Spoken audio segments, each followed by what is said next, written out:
বন্ধুরা, তোমরা কি করছো? আমি এখন 6টার সময় কাজে বেরিয়ে গেছি। যেই দিদির বাড়ি প্রথমে ঢুকে টিফিন করি।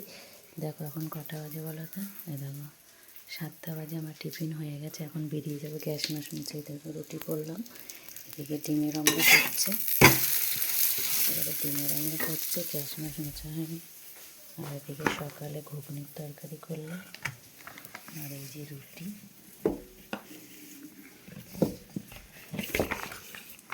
দেখো রুটি করলাম, সকালে টিফিন হয়ে গেছে। এখন আমি বেরিয়ে যাবো এই বাড়ি থেকে আর বাড়ি যাবো।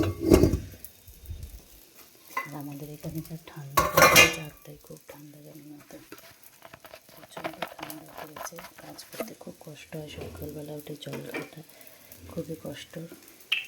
যারা করো জল ঘাটো সকালবেলা তারা জানো যে সকালবেলা ঘুম থেকে উঠে ঠান্ডা জল ঘাটতে কতটা কষ্ট হয়। একবারই হলে হয়, 4বারই এরকম সারাদিন জলের উপরেই যাবে। ডিমের অনেকটা হচ্ছে,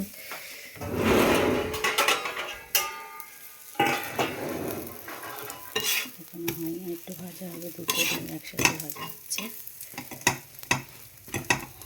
ঠান্ডা দেখো, খুব ঠান্ডা লাগছে।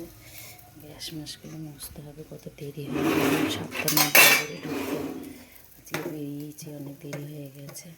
ঘুম থেকে উঠতে বেরোতে দেরি হয়ে গেছে, তাই সব দিকে দেরি হয়ে গেছে। তা তোমরা যে যেখানেই থাকো ভালো থাকো, সুস্থ থাকো, আমার পাশে থাকবে। চলো টাটা।